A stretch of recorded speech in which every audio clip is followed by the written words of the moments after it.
My presentation is on your little flash drive. It's available, it'll be available on the PTAC website, so if you want to write that down, you can get it from there under our resources area.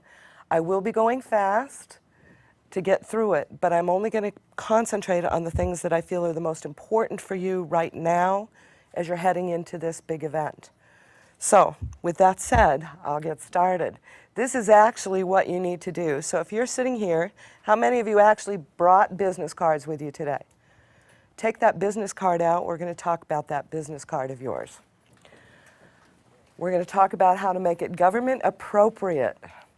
And I'm going to be calling on Mike Reed. I'll be backing up a lot of things you heard him say and a lot of things you heard Tim Conley speak about. This is the concrete, here's what you do and here's how you do it thing. And I see a lot of familiar faces in the room from vets. I think some of you have been through this before, and some of you are just getting ready for it. So, your business card, absolutely, this is going to be the most important thing that you can take to that event with you. It's going to tell them who you are, et cetera, et cetera. You're going to need government criteria on there. And that's because you have a limited amount of time, you've heard everybody say, to get across to them that you are ready and able to do business with the government. You will save yourself a lot of talking time to be able to speak more about your business if you have your card with all your government criteria on it so that they don't have to ask you, well, are you a service-disabled vet or a veteran-owned or whatever. So the first thing I want you to do is look at your business card and look at your company name. If a stranger were to look at that card, would they know exactly what you did by your company name only? If they do not, you need to put in a tagline, 3 to 5 words explaining the focus of what you do. You all are familiar with Nike and all those other big companies, Toyota, moving forward. You can't have a tagline like that. Moving forward doesn't tell me what you do. So that's what you need to do. Look at your business card, be very critical of it. If you can't tell what you can do by the name, add the tagline. NAICS codes is an important way to let the government know what you work under and what sort of things you like to do with your business. So I'm going to show you my business card. This is a classic case of do as I say, not as I do. I don't have control over my cards. On the back of the card, there's this bright blue surface, and it's shiny, so nobody can write on it with a ballpoint pen. So if people want information and I have to write it down, I can't do it on my own business card. I've been to enough of these trade shows with veterans and everybody else. Everybody's handing me cards. By the time I get home, I have a stack of 1,000 cards. The only ones I remember and keep are the ones who, A, I can tell by their name, I know what they did or do, and B, if they have a DUNS number and a cage code on it, and some NAICS codes. I keep those, all the others end up in the trash. Because when I speak to hundreds of people a day at a show, if I can't remember based on what you put on your card, I have no clue who you were. I'm just being honest. Contracting officers, back me up. Mike, true or false? True. So if they can't remember, you have to remember, at the end of this show, they're going to go away with 3,000 business cards. You want yours to be the one that goes home with them. All right. So get your tagline in there. NAICS codes, I'm going to tell you to put on the back of your card. You're going to list the 6-digit code, and then right next to it, I want 3 or 4 keywords of what you do under that code. Why? Some of those NAICS codes, all the 6-digit numbers, can stand for thousands of things that are done under that code. So you want them to focus in on exactly what it is you do under the code. So back of the card, 6-digit codes, choose your best 2 or 3, and put some keywords next to each code so they know exactly what you do. On the front of the card, I can't click my business card and have it move forward. Imagine that. Okay. You want the DUNS number and the cage code for sure. There's 2 reasons. DUNS, they can actually find you through your financial tracking, through your bank, that sort of stuff. Cage code, assigned by the Defense Logistics Agency to the exact physical location. Please don't feel you have to write it all down. Remember, the whole thing is on your, yeah, whatever that is, the flash drive, thank you. So, DUNS is required to do business with the government, and so is a cage code. So by showing them that on your card, they already know you're in SAM. You only get a cage code assigned to you when you register in SAM. So that's their flag going, oh, this guy's government ready. I might want to do business with him. All right, location again is the exact physical location. You want your website? Yes. You want your email address? Yes. If you need space on your card, because I know some of you are very artistic and you think about balance, if you look at a lot of these business cards, mine included, there is such a tremendous amount of wasted space. They're mostly all white, and then you put in little tiny print where you're located and your phone numbers. Should be the exact opposite for the government. Nothing less than a 10-point font, make it easy to read. Those of us, I'm in the boomer age, if they have to put on their bifocals to read your card, it's a problem. So make sure it's not 9-point, make sure it's 10-point or higher. Websites, contact person, your name, your title, your phone, your email. Please, if you don't have a professional email, go get one. You all have companies. If you have a website, use your .com for your email. I'm not an IT person, but I had my own business, and I know my IT people very well. They can route it through your .com to your Hotmail or your Yahoo or your Gmail if that's what you're using. If you have a service provider, where I am down south, I have Hickory Tech. I called them and I got 5 email addresses free. So I have 5 email addresses. You can make it a blind. You can make it to your company, even though it goes to your own personal one. So don't, if you're a legitimate company, you don't want to appear at Yahoo or Hotmail or any of those Gmail, things like that, for 2 reasons. Number one, a lot of military bases especially have filters on their emails. And if it comes from Yahoo or Hotmail or whatever, it's seen as a joke and it's blocked, period. Doesn't matter who it's from. So be professional, look professional. That's the whole thing. I worked for 8 years out of my garage at my business and nobody knew it. And I was doing awards for all kinds of people in Washington. But it was my email address and my website that did my selling. Okay, and the next thing you want to do on that business card is have on the table the socioeconomic categories that you can bring to the table. How many of you in here are verified veteran businesses? And I know some are almost. They just went through the class. So, all right, get that CVE logo on your card. Get it on the front. You earned it, put it out there. It says something to the government as opposed to just putting the initials SDV, OSB, or VOSB. Use your verified logo. Get that on there. If you're any other minority or a women or an 8A, you have logos also that you can use. Acronyms, don't spell it all out. They know you're a small business if you're in any of those programs. So you don't have to type out small business. Put the important things on the card that you for sure need. If anybody on a GSA schedule in the room? Okay. If you're on a schedule, you can put that on there too. So all of this is going to go on the front of the card. And you're thinking, how am I going to fit that? Look at your card. Can you reduce the size of your logo? And I'd be willing to bet most of you can. You're not, remember, you're not recognizable by your logo nationwide. It's not like seeing the golden arches or seeing the check mark, or excuse me, the swoosh. So you know what companies I'm talking about, right? So you're not that. So just reduce the size of your logo and get the important stuff on there. It's how can I get a hold of you and what can you bring to my table as far as the government's concerned. It sounds like you recommended a custom card for this event. Okay, lots of people ask me that question. It's a custom card for government contracting. It'll work in the state if you add your state registrations too. Now, I'm not advocating you have to have a separate card. That's a business decision. What I am advocating is you have one that's appropriate. If it's appropriate for the government, why couldn't it be appropriate for your commercial people? It could.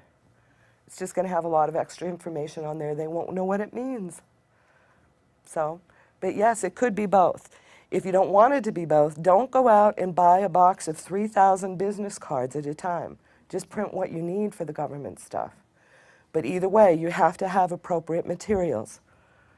And again, they have to be able to tell. The more information you can put on that card and make it look nice, the less time they have to look around and go, who is this company? And have chances of your card ending up in the trash. All right, so there's your business card. Now, I have printed these out, and I will hand these out as soon as I'm done, but I think, see, here's my memory, I think they are on your jump drive, but if not, I have a checklist evaluation sheet right here. You can sit and look at your business card, run down all the things that must be on the business card, check it off. Either you have it, you don't have it, or you need to adjust it a bit. I am more than happy to look over or do reviews on business cards as well as the capability statements when I get there. So, capability statements, what are these? You have seen people go to shows with their briefcase or their attaché bag or their man purse or whatever you want to call it. You've seen them go there, and it's chock full of brochures or company information in nice, neat folders, and there's at least 8 or 9 sheets of paper in there, and they're handing these out along with their business card. It's worse than the business card. Imagine a contracting officer sitting at a show, seeing over 1,000 people. He gets over 1,000 of these packets. Where are they going to go? I guarantee you he didn't bring an extra suitcase on the plane that he's going to pay for that to go home with. I guarantee you the majority of them end up in a round file or the oblong file before he leaves. Where's he going to put all that stuff? So you be cognizant of them and what they need.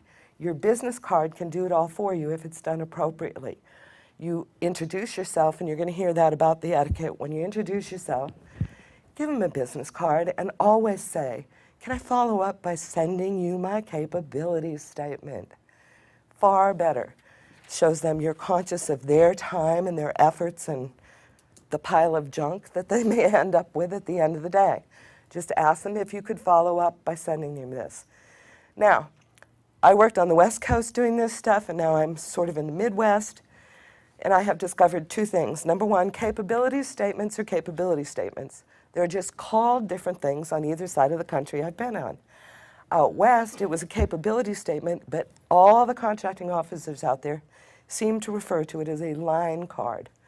A real line card lists all the different lines of products and stuff that you sell, but they always refer to the capabilities of line cards. I came out here, and everybody was calling them all capability statements. So wherever you come from, I still slip back into talking about your line card being online. But anyway, so it's going to be the same sort of information that's on your business card, but it's going to have a little bit more information. They want to know who you've worked with. They want you to talk a little bit about capacity, some of your past performance, that kind of thing. And as I go through this again, I have prepared a checklist for your capability statement, similar to the business card checklist. You can run right down it, make sure you have all the components you need, and if you have it, you know you have a good one. Doesn't matter what it looks like. The most important thing is that you have a good one. All right, capabilities, do's and don'ts. Don't brag about, this is do. Do brag about the business, logos, major accomplishments, general personnel statements. Don't pick out any one person. Past projects, extra values, and name drop the best. That's who you've done work for in the past.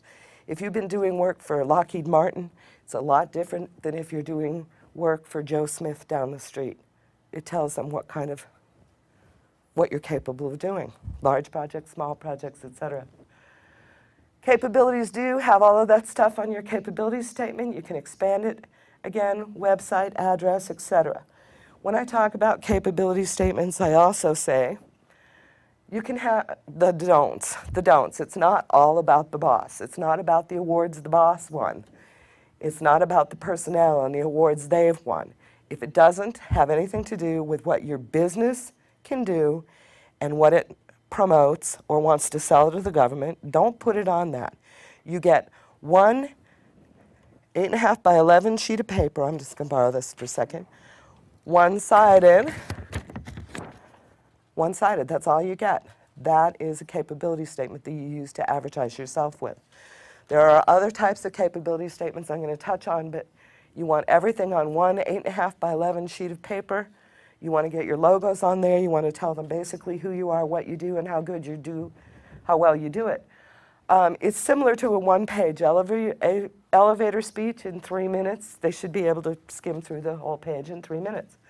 A snapshot of the business, again, all that criteria. And a lot of people say to me, well, what about, typically at this point we review everybody's capability statements and stuff. So again, online I will have available to you at our website samples of good statements, samples of bad statements, and then you take the evaluation sheet and you determine which of those is good and bad. There are some good, there's some excellent, there's some bad, and then there's some really ugly in the samples, so they're all there. Photos. Photos are something everybody wants to do. Don't put a photo on your business card unless you're a sole proprietor or you want the picture of yourself or whatever, but make it tiny. You are not the focus, your business is the focus. On the capability statement, I tell them, you can put a picture in there if it speaks to capacity or performance. Don't put a picture on of beautiful downtown Bloomington where your business is located. It doesn't tell me anything. So past projects or your facility is fine if your facility is important. They can get a lot of information out of a picture. For example, if you have warehousing, that increases your capacity of performance or storage or whatever, all of that kind of stuff. So storefronts are okay, projects that you've worked on, buildings you've built, roads you've paved, that kind of stuff, that's okay, if it has a purpose. If it doesn't have a purpose, don't use a picture. Okay, signatures. Emails are extremely important, and I have this, I don't know if you do, Mike, but I have this. I get anywhere between 50 and 100 emails a day from clients that I'm actually working with. And when I go through those, invariably there's always at least 10. They just sign their name Jim or Tim or whatever with no contact information underneath. Well, I have many Jims and Tims I'm working with. So I have to go back and read the email, rack my old brain and decide, do I know that phone number? I have to go open my database to find a way to contact them if I feel it needs a phone call, that kind of stuff. So save me that time. Use your signatures in your emails. If you don't know how to do it, have somebody help you fill those out. So you have an introductory. When you're sending an email, you've got a signature that's available. You have a reply signature. As a minimum, you put your first and last names and a phone number and an email address so that they know how to get in touch with you. Many of the times, it takes me a while to be able to sit and type and respond to all those emails.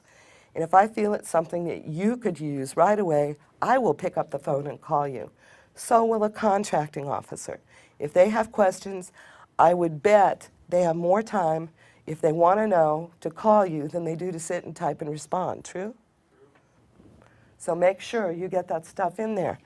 And if you're selling retail or whatever, use it in a message board. We do. Those of you who are subscribed to PTAC, we advertise luncheons and annual events and that kind of stuff. You need to get in the habit of doing that for your business too. It's a great way. And again, none of those non-professional looking email addresses. All right, so I know this is quick and dirty. You can go to our website. There's 7 of us around the state. I do believe I left the picture in there. 7 different offices. I'm the one located down south in Mankato. I cover that whole last third of the state. You can email me or send me copies of whatever you want me to proof or do or whatever. I review those kind of things. I'm going to tell you 2 tips that you need to know to get through the stuff that Tim was talking about in responding and writing proposals. A capability statement introducing yourself is a general statement. You should be able to keep it in a database, change it as you need it, because the focus needs to be on whatever project you're going for at that time, but also keep a general one that you can just hand out to anybody at any time or email to anybody at any time. In contracting, a capability statement is a whole lot different. They're going to ask you for more, they're going to ask you to write, they're going to ask you to write about projects. What I promote or urge you to do is, in your company, how many of you have more than 1 employee in your company? Just about half. All right. If you come from a company with 2 or more employees, so you don't have to do it yourself, you have to think about your capabilities in your company. Your capabilities change on a daily basis. If you hire somebody, if you fire somebody, if they retire, if they pass away. Your capabilities have all just changed. The skill sets of your personnel has changed. Your skill sets of your employees are important in terms of capabilities. When you hire, you typically hire for somebody's skill that you need, right? If you fire, you're going to hire to replace that skill set. Same in manufacturing. People retire older equipment. They get newer, which is faster, better, improves their speed at which they can produce or manufacture. That is upgrading their capabilities. So your capabilities, again, have just changed. So I recommend that everybody keeps a capabilities database. And in that, you keep track of what employees have what skills. What did you hire them for? Is it because they were good in Microsoft Office? They were good on a CNC machine? They could program all sorts of things? What was it you hired them for? That is the skill set that you want to look to replace if they leave, or improve if they can take classes, help them take those classes, because it's improving your business's skill sets. And again, it changes your capabilities. So every time you're asked to write a capability statement, go back and look who's got the skill sets you need to put on the project team for that program. You have to start thinking in terms of their assets to your company. Their capabilities are your capabilities. So start keeping track of that. And it's always going to end on the office manager. I hate to say that, but that's in smaller companies. That's who does all the HR stuff. If you have a larger company, it's a great project for the HR to do. Keep track of all these skills in a database set. Likewise, I'm going to ask you to start a past performance database. A past performance database is something that Tim was referring to. They're going to ask you in your performance to prove that you've had projects similar to or in the past to what you're bidding on now. And so you have to go back and create that history. And every time you go back, Jane down the hall or your gal Friday or your man Sunday, whatever, has gone or retired and nobody can remember what happened. You need to go back at least 3 years. They typically will only go back 2 to 3 years. But if you're working on big projects you're proud of, then put those in that past performance database. That way, and I've included on the sheets, and again, I have some up here, I've included on these informational sheets all the information that you need to gather to have a really good past performance database. And it tells you exactly what you need to take. The date the project started, the date it ended, the agency you did it for, who were all the contact people on the agency side, who were all the contact people in your company, and then a whole scenario from the day you started the program till the day, or the project, until the day you ended it. What happened? What sort of hurdles did you have to overcome? Was everybody happy at the end of the project? Did you get paid on time? Did you have to beg for money?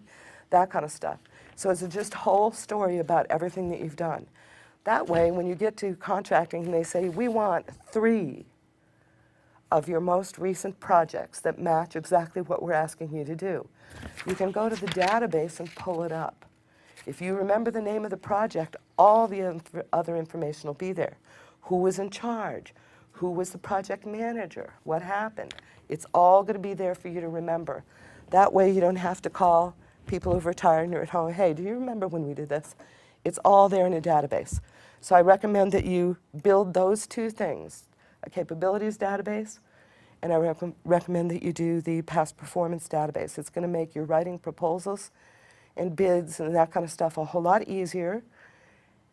And then just your business cards. So again, to wrap up here, business card is your first face to the government. And what I want you to do is make it an appropriate face, one that they're going to remember. So you present them with a card that's ready to roll. And trust me, there's many of the vets who come back and go, oh my God, they took one look at my card and they goes, wow, that's everything I need. So that's what your whole goal is. Have a card that's appropriate and ready so you'll be noticed and not end up in the trash. All right? Any questions for me? I realize it was fast and went very fast, but if you have questions, you can contact me or get on.